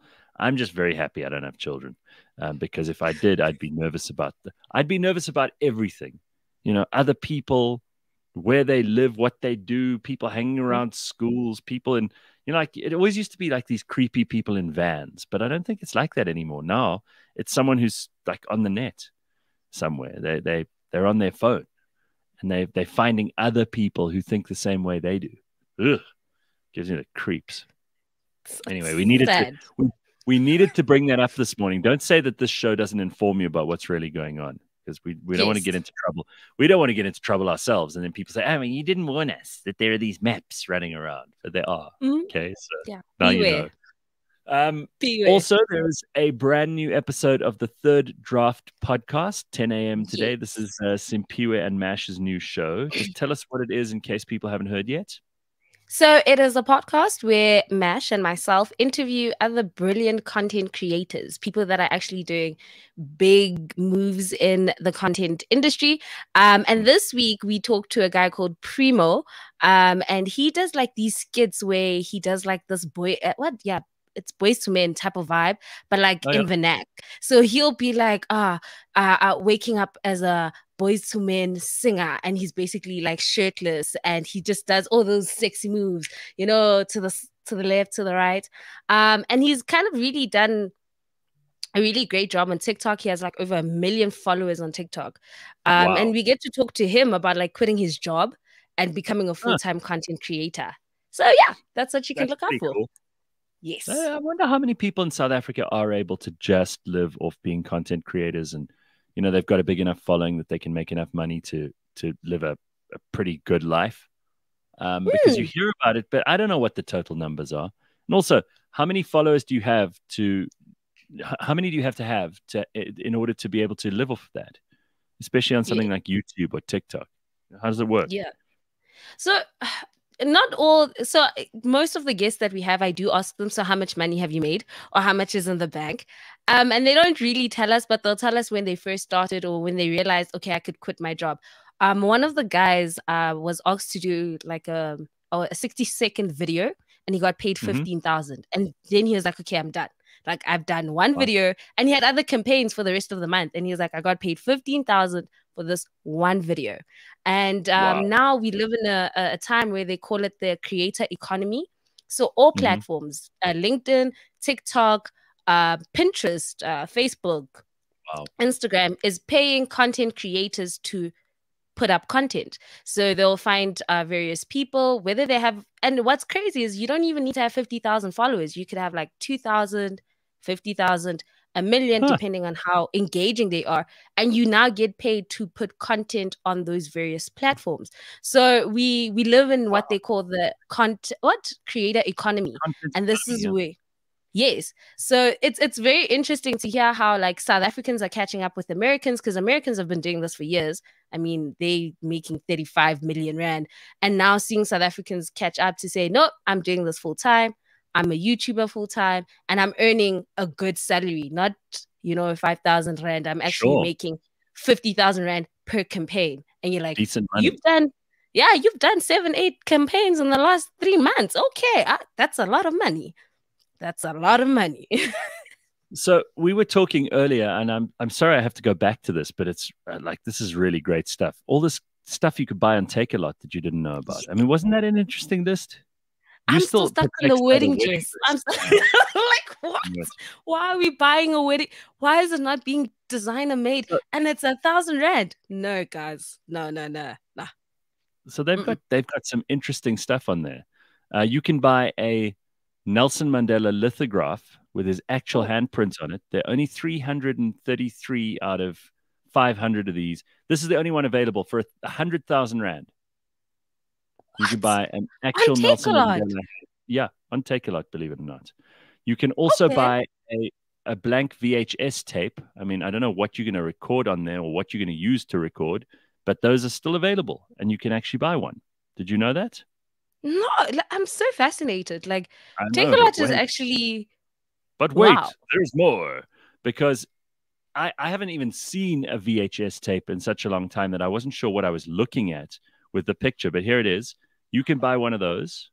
Let me tell you how much it costs. What? It will cost you 150 rand if you want to record 2 episodes, bootlegged episodes of House of the Dragon on there. That's what it'll cost. Oh, wow. This is... Oh, wow. Cool, right? You know what's crazy is that there's actually someone that came in mind when I saw this. I was like, yeah, this is a gift for someone. I know they would love this. That you'd buy a VHS tape for. They that old school, Gareth. I will definitely get them that, and they would be so happy. They would be very, very happy. In fact, they'd be like, oh, take me back. Take me back. Well, here's another thing that you could buy on there. I mean, I find this amazing. I didn't know that you could get all this interesting stuff on there. This is a tactical self-defense pen, which will cost you 123 Rand, but you could use this thing for all kinds of stuff, especially if you're in a tight situation. You need to cut through something, you need to stab something. This pen will not break. This thing is I love the fact that it's designed as a pen. Because like these weapons or like they're getting fancy with it. Like you can buy a whole kit now for ladies, right. You know, self-protection kit, and there's too many things. It looks like I'm holding 50,000 keys and it makes a noise. So that is a pen that does the job. I love it. Well, if you're thinking about like stuff that you could defend yourself with, Simpiwe, how about this? They have a lipstick taser. So it looks like a lipstick that you would use, just, you know, normal lipstick. But actually, if you press the button at the back, it is a taser as well, and will give some dude who's trying to cause shit with you a whole shock that will send him reeling. So there we go. That's quite useful. That will cost you, let me check here, 199 Rand. That's not bad. That's, yes, good investment, ladies. That's a great investment. How much do you think a pack of 25 cardboard boxes would cost you? A pack of 25 cardboard boxes. Anything more than 100 Rand, guys, no. 178. I would say 178. 170. Wow, that's a lot. It's quite a lot of. I mean, it's not that bad for that many boxes. 25 boxes. It's not too terrible. Here's another thing that you might want to buy: a salt lick. You know, one of those things that they put near the animals' water on a farm, so that the animals can. This is a Himalayan pink salt lick, though. If you really like have fancy, you know, you have cattle that are very precious, for example, and you can sell them that. That is available on Takealot, believe it or not. So I know this sounds like a big ad that we were doing for Takealot this morning, and they're not even paying us. They should be. Wow. Isn't that cool? I feel like this is going to be a new series that I start. Things you can find on Takealot. Because there's a series on like Amazon finds, like things you can find on Amazon. No, I'm going to do one for Takealot. After this, like, this is amazing. Like, there's everything and everything on there. Right. Cool stuff. Very, very cool stuff. All right, speaking of cool stuff, we're going to speak to Melinda Ferguson, who I haven't spoken to on the show for a while, but she's a well-known author, and in South Africa, she's written some incredible, incredible books. People have been reading all of these. Let me just go through a few of them. She's written Hooked, Crashed, Smacked, which is her addiction trilogy. She's also an award-winning publisher. She published Rape, a South African Nightmare by Professor Phumla Mdluli, which won the Alan Payton Award for Nonfiction some time ago. She's just completed this book, Bamboozled, which is out on sale now. And she talks about some pretty amazing stories from her own life. Melinda, it's always nice to see you. How are you? Oh, hello. I'm already waiting for you, Gareth. Listen, I'm going to start off with tongue firmly in cheek and ask, what are we addicted to at the moment? Oh, my word. I'm addicted to trying to promo my book post-lockdown and trying to get people to actually buy books and read books. And I'm just addicted to work, really. That's a good thing to be addicted to, right? Yeah. It's quite productive being addicted to work rather than heroin. Hell yes. So, yeah. I mean, every time I've spoken to you, it's been fascinating. You've really had some incredible life experiences, and some that I don't think many of us want to have ourselves. But there's a lot to talk about here. Your latest book is called Bamboozled, and you talk about, I mean, the subtitle is In Search of Joy in a World Gone Mad. And really, like, the last 2.5, 3 years of living on planet Earth has been mad. Nobody could have expected what we've gone through. Nobody could have been prepared for what we've gone through. How did you deal with it? And tell us how the idea for the book came about. Listen, I went completely insane during lockdown. You know, when they told us 21 days, I had my doubts. But I never for a moment thought we'd still be Christmas in lockdown 2020. And then Christmas 2021, we were still in lockdown. And it was just like bamboozled was what I was feeling the whole time. Because half the time I didn't believe what people were telling us. Every time someone like Joe Rogan said something, or Robert Malone, or anyone was making any statement, sort of counteracting the narrative, people were being deleted. YouTube, accounts were being taken off. And I thought we were like living in Nazi Germany for a moment, But I'm so glad it wasn't just me, because if I dared to question anything, like, for example, kids having to wear masks at school, or hand sanitizer at every shop. There was a time where you would walk through a shopping mall if you were brave enough, and every place would put hand sanitizer on you, to the point where you were like a lizard when you got back to the car. All a lizard, all drained of all moisturizer that the earth could possibly give you for your hands. But I often thought during that time, maybe I'm the only one, and I should stop so goddamn rebellious, and I should stop questioning everything, and I should just believe, like they kept telling us in the news. They had this death toll on the news, and it was the worst thing that ever happened, and we're all gonna die, and you're screwed. And I remember thinking in the middle of this, surely I'm not the only one who's feeling like this isn't right. This is dystopian and horrible and scary. So you're also that way, and you didn't make any bones about it. You were honest about it. I was honest about it. I also sued the government for the release of tobacco, which I thought was one of my Joan of Arc moments. I was very proud that I got onto that BATSA case. I mean, I am a smoker, so it was a selfish motive. But I kind of thought, who are these people to be telling us that we can't smoke in our own homes? Right. So I write about that in Bamboozled, how I sued the government for tobacco. Gareth, I felt so alienated during the 2 years. I was sort of voicing things on Facebook, and then I'd be accused of belonging to QAnon, of loving Donald Trump, of being a Nazi. Yeah. I mean, it was insane. And I write quite a lot about it in Bamboozled, where I just felt like the Stasi, the East German police, were actually my best friends and my family. And I got alienated from friends. People started, deleting me, blocking me, hating me. I'm sure you're used to that, Gareth. But like, honestly, I thought I would go completely insane. So, I mean, what kind of people did you manage to shed during that time? Because you say I'm used to it, but actually my family were pretty sensible about this. And, we were worried because both my parents smoke, and they not the greatest lungs. And of course, this whole COVID thing was a lung thing. So in the beginning, I was careful, and I wasn't like just a naysayer for the sake of it. But I looked at all of this going on, and I saw like these dumb rules that they made about, you can't buy a warmed up Woolworths chicken. Do you remember that shit? I remember that. This government of ours, these are not people we should be taking seriously.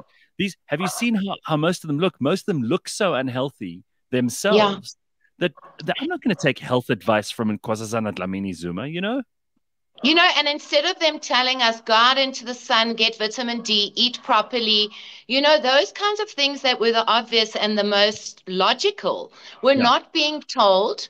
We were told we had to wear masks. And the thing is, like, as much as, the mask thing is very controversial, but I believe that the masks were just literally making us into sheep. Yeah. Well, there's still people who are wearing them, hey? I know. Jesus, what do you make of those people? What do you think of them? I always say to them, do you think you still need to wear one? And then they say yes, and I say enjoy your day. Because honestly, if people and the people who drove in their cars alone with masks on, I found this, it became so insane that I think that we as human beings almost had a couple of brain cells removed during this time. Wow. All right, so let's talk about your book for a second, because you, first of all, were in a near fatal car accident, which is bloody awful. I mean, for anyone to have to go through that, especially at a time where all of this is, happening around us and the world is already in turmoil.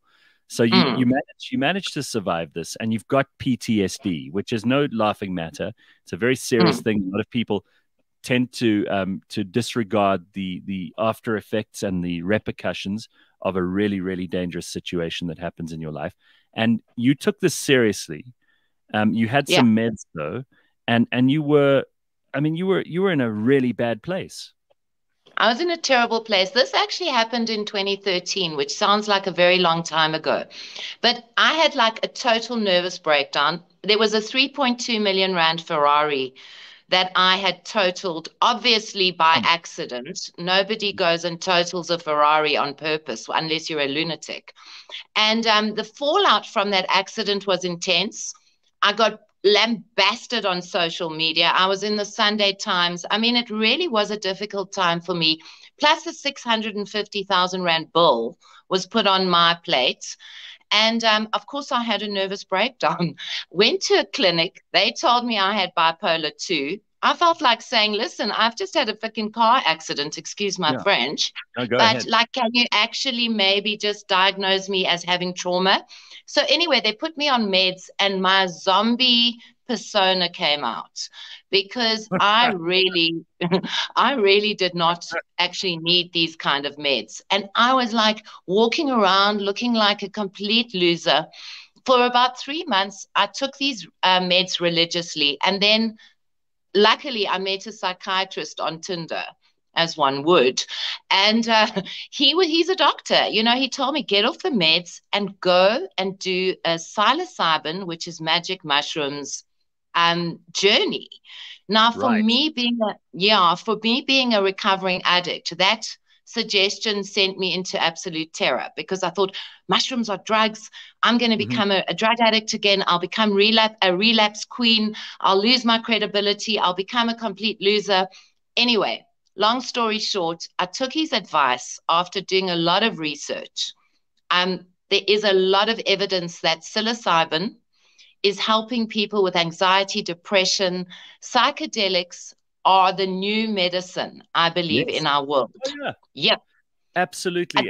And it doesn't just replace other addictions with a new one. It's not addictive. That's the funny thing. It's not addictive. Yeah, I've got friends who are regularly microdosing with psilocybin, or they do these mushroom journeys or whatever it is. They have told me unequivocally that it is one of the best things they've ever done. It's helped them to deal with stress, anxiety, depression, all kinds of stuff. No side effects. They don't have a hankering for it. It's not like they want to do a mushroom trip on a Wednesday afternoon when they get home from work. You know, it's something that you take seriously, and if you're prepared to do it seriously, it can do some enormously good and valuable things for you. Well, I mean, I've been doing, say, 2 or 3 journeys a year. I do it very responsibly with people who are watching me. They monitored journeys. It's in Somerset West where I go with amazing women called Monica Cromhout. And I never have had one craving. In fact, you feel so full when you leave the room. I mean, don't be mistaken. I've had really harsh journeys where it's told me, look at all the people you've hurt in your life when you were a junkie. And I've had to make a lot of peace with my wounds.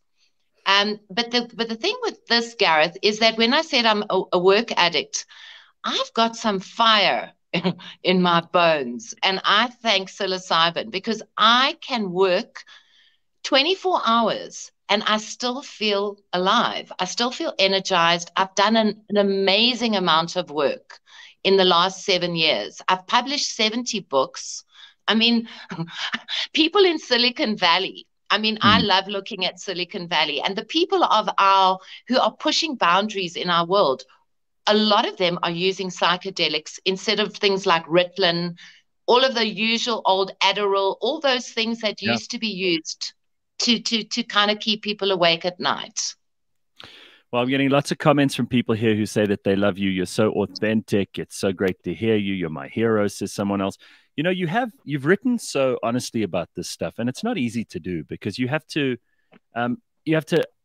open up about stuff that nobody really wants to talk about when it comes to themselves and their own weaknesses and the things that they've done right and the things they've done wrong. But I'm hearing from just people of all varieties that this mushroom psilocybin stuff is just magic. And it seems to me that if you do it properly and you do it responsibly, there's no downside. Like you can come out of it and you'll be as good as you were going in or better, but there's never going to be a situation yeah, there'll very rarely be a situation where you'll come out and you'll be worse. So, I mean, without obviously recommending it, because you and I are not in a position to do that, I would say people should explore this at very least. Well, there's an amazing docu on Netflix at the moment called How to Change Your Mind. And I think for people who've never come across this idea and who want to just find out what psychedelics really are about, that docu is brilliant because it really takes it to the mainstream. And I think that that is what's happening. Big Pharma is no longer trusted. I write about the, what's the hillbilly heroin, that terrible opioid. Fentanyl. Yeah, fentanyl, and the other one that everybody got addicted to. People overdosed. America is crippled with opioid addiction. Big Pharma has been the people who've been making profits during the last 2 years more than ever before. And I think that one of the reasons why mushrooms, LSD, MDMA are scheduled on the next to heroin and crack cocaine on the drug table is because I don't think the powers that be want people to be awake. I don't think they want us to question things. And when they say, you say they, or I say they, of course it sounds like a big conspiracy theory, but there are people that are controlling us in this world. Oh, for sure. And it helps for them to have a compliant and well-behaved and an orderly public who are dumbed down and not asking too many questions. If it wasn't for people like you and me asking questions during lockdown, we may still be in it, you know? We may still be in it. If we didn't sue the government for tobacco, we might still be trying to score nicotine in the alleyway like a heroin addict, you know, that ridiculous situation. So let me ask you this, because and I don't want to turn this into like a branded interview for mushrooms, but you've been writing about it. You've been writing about a bunch of things, and what I'm interested in what you just said is that it's given you this desire to work. I've been feeling a little demotivated after the last 2 years, and who can blame me or anyone else who's feeling demotivated because the world's been so weird, right, Simpiwe? And we're like, a lot of people just they're struggling to find a reason to get passionate about things. Everything's kind of meh, if you know what I mean. It's a bit meh out there. Like, you know, movies are meh. A lot of the stuff on TV is very meh. We're just a bit bored, and I feel like we need to reignite our passions. Is this what happened with you with mushrooms, or do you think it was already happening before that? No, it was really like, for me, there's a turning point in my life where taking my first psilocybin journey reignited a passion. I mean, I was in zombie land on meds before I started using psilocybin to heal. And I have an unstoppable energy. It's like receiving fire. You know, in the ancient Greek times, the kind of hero would go and receive fire. I mean, I can't, you know, I don't want to start sounding like a complete flippin' mushroom mad obsessed woman, but I feel like I found the secret, and I would love people to try and see whether their lives could be better, like mine has become. So what's the story in South Africa? Are you allowed to do these things in South Africa? Is it legal? Because, you know, you can go to these retreats and there are these people who do them, but it's kind of below the radar. You know, they don't want to be below the radar. Yeah. Yeah. So what are the rules here? So it's illegal in South Africa. Funnily enough, cannabis, I mean, has been legalized. And at the moment, Monica Kromhout, the woman that I started first being in contact with around mushrooms, she's taking the case to the Constitutional Court and is trying to get psilocybin mushrooms, magic mushrooms, decriminalized. The court case is in process. I think that many states in America have started decriminalizing. There's a movement across the world to start looking at what really is a drug and what has just been mistakenly put on this table. So at the moment, you can't buy mushrooms openly. I could be arrested, I guess, in the middle of a journey, which is absurd because it's a spiritual practice. I believe I have the right, the same way as I have the right to buy tobacco. Autonomy over one's body is a very good, I think, way to fight this. I say it's a crime to criminalize these kinds of substances. Yeah, I mean, do you think it'll help South Africa as a nation? And this is a kind of a meta question, but I know you're one of the few people who's equipped enough to be able to at least attempt and answer it. You know, we're such a traumatized nation. We've got so much PTSD as a country, right? We've got a history of violence. You've got women in this country who are, and you've written about this and you've published books about this. We've got women who are severely traumatized by circumstance, by their own families, by their backgrounds, by their lack of opportunity in the world.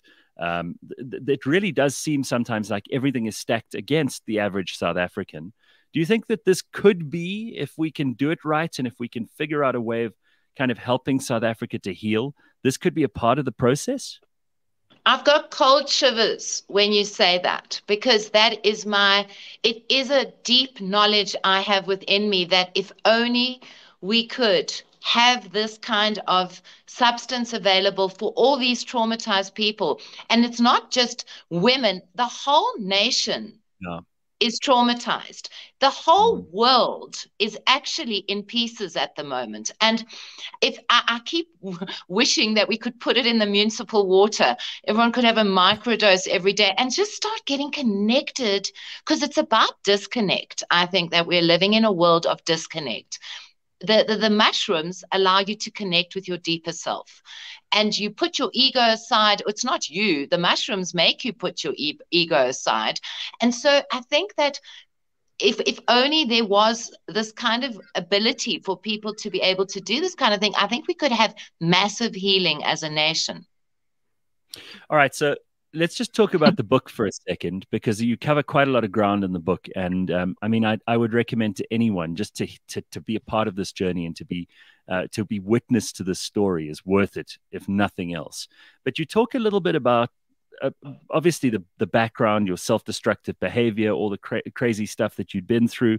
But then you also talk about how you find joy. And there's a difference between joy and happiness, right? I mean, happiness is something that comes about when something goes your way. Like, let's say, you know, you're having a really great day and a great song comes on and you're like, oh, I'm happy. For a moment there, you're happy. But joy is something which is sustained. Joy seems to me to be something that we should all aspire to, because it's a lot more consistent. And you can have joy as a decision at the beginning of your day, and you can find reasons to be joyful throughout the day, as opposed to circumstantially happy. How do you find that? And how do you train your brain to start to bring more joy in? I think one of the main things is changing the victim narrative, because while you see yourself as someone who's had things done to you, that the world has been unkind or unfair to you, you will never experience joy. So that was one of the ways that I got over my kind of addiction to heroin and crack cocaine, was that I stopped the victim narrative by literally training my brain into an idea of gratitude. And that gratitude sounds so twee. It's like, oh my word, must I say thanks for everything? But saying, like, noticing what there is to be thankful for is an amazing antidote to being a victim. But what I also discovered during the last 2 years, Gareth, was that the joy that I started experiencing came from me discovering what I believed was the truth. And that's a weird thing, because the truth can be very painful. But the more and more I began to think, question, research, understand, the more joy I started feeling inside me, because I felt like I was no longer being deceived and bamboozled and you know, and in a way, like, led down to the slaughter, into this dystopian nightmare. So joy it's a lot, as you said, it's a long lasting kind of feeling. It's sustained within oneself. I also found an amazing amount of joy by rescuing a puppy. Now, the book has this picture of the dog on the cover with me. His name is Joe. He was found on a rubbish heap in Elsie's River. His fate was one that he would become a skinny township dog, maybe scrabbling around in the rubbish. But Melinda found him on Facebook. He zapped me. He literally zapped me. And I went, I'm going to reach out. I'm going to rescue this little boy. Oh, my God. What he did in my life. I mean, never mind the mushrooms. Let's just talk about the puppy. Joe came to me, and as an addict mother, because I had been an addict mother, I'd used drugs during 2 pregnancies. I'd been a hopeless mom. Honestly, that was my biggest shame in my life. I was like so disengaged with being a mother because I was so full of shame. Joe came into my life, and he awakened. Firstly, I had to confront the shame that I'd been feeling for 22 years, dragging like a sack behind me. But I suddenly discovered this really good mom inside me, a mother who could nurture a helpless little boy with fur on him. And I just became like this brilliant mother. And that brought me such joy, because I'd always thought maybe I was just a shit mother and I was never going to be able to kind of conquer that. And I mean, I say this in the book, but instead of me rescuing him, Joe came to rescue me. He's 1.5 years old now. He is just unbelievable. I love everything that you've just said. Joe and that whole story notwithstanding, because it's beautiful all on its own. But I loved what you said just now about how truth for its own sake can be an enormous source of joy. Like if you find things that are true, the world around you starts to make sense. You feel less disconnected.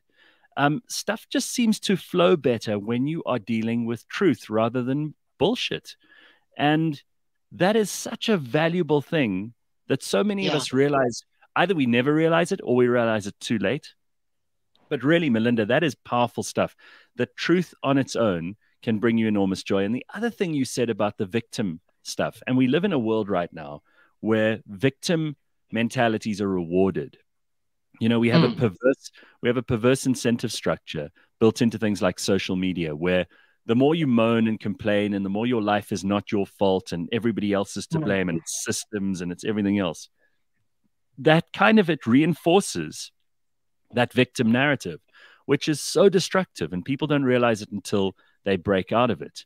But if you can get out of that by either adopting a dog, by being a better human being, by helping other people, by discovering truth, by not just accepting blindly and being bamboozled, I think we could all do enormously well from that advice, if nothing else. You don't have to take shrooms to get there, right? Yeah, you don't have to take shrooms. And the thing is, as you said, joy is not just about having a big smile on your face and feeling happy, because joy is much more of a deep feeling of almost peacefulness and satisfaction. And I think that as human beings, at a time in our world where we're being sold so many lies, we're being told so much bullshit, to try and actually stand, because as human beings, we are very powerful. And I think the lockdown made us believe that we were not powerful. And I think the lockdown made us believe that we all had to stand in queues outside Woolworths or ShopRite or wherever we were. And we were like dehumanized on many levels, masked. We weren't allowed to really show expression. We weren't allowed to show expression at all, and we weren't allowed to ask questions. This has probably been one of the biggest crimes against humankind, I think. And that one day we will realize what was done to us. And I hope that the people of this world are going to fight back, because we cannot allow these people to do this to us again. But maybe they did us a huge favor, because now we've seen through all this crap. I don't think they could pull this again. I don't think that any government in the world is going to be able to pull this again. I mean, even the ones who were so self-assured and so full of their own importance that they made rules that they just knew they couldn't follow through on. I mean, people like Jacinda Ardern in New Zealand, she's had to revoke everything. Just this week, she's had to admit, well, we've got to accept people's right to make their own decisions. But I mean, a year ago, she was basically like Goebbels telling everybody what they could and couldn't do and where and how and when and how much. So in some ways, I think they've overplayed their hand. And now They can't turn the clock back and have the sort of power that they took 2 years ago. I love what you're saying, because if we're not going to be victims of this whole lockdown in the last 2 years, the way to actually see this as is an incredible opportunity to say, thank you, you've woken us up. Sorry, those are the dogs. The dogs Wow. my friends' dogs are barking. But you've woken us up. We no longer are going to be the blinded. And that from now on, you will not take power away from us like you did before. So it is actually an incredible opportunity that we've been given. Yeah, you filled us up with hope this morning. I know Simpiwe's got a few questions. We've still got a few minutes before we have to wrap it up this morning. But this book is really good. And before Simpiwe has a question or two at you, I really cannot say that I don't like reading people's own personal journey stories, because I often find that like it's so personal that you're just kind of eavesdropping on their life. But in this case, because I think you and I agree on so much stuff, I just found it very easy reading. It's awesome stuff. Well done. Thank you, Gareth. Well, Yeah, I'll that's right. ask my question. Go ahead. And I think my only question for you is, like, after everything you've experienced and all the journeys you've gone on, what's the one thing you've learned about yourself now? Geez, that I'm a lunatic.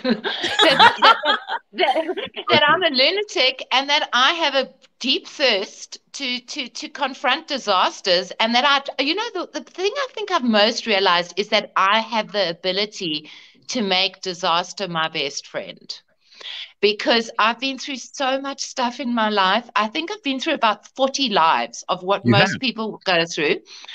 But somehow I've always come out on the other side, and that's because I am not a victim.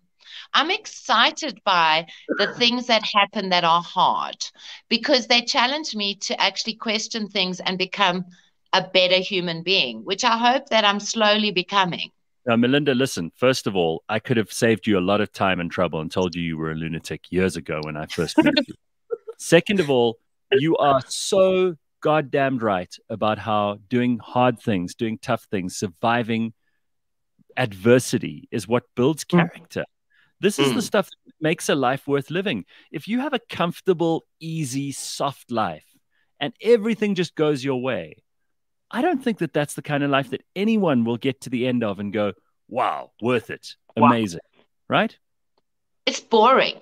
Like, I must say, I find life, if something isn't going down, I'm a bit bored. I'm a bit ADD, so I need things to keep stimulating me. And ironically, wherever I go, chaos follows me. But chaos is the way that things change, like anarchy. I mean, I'm not saying go and throw rocks at each other and go and shoot each other, but anarchy is actually a very interesting idea, because it's about not being controlled. I like not to be controlled. But don't you think South Africa is a perfect anarchy in some ways?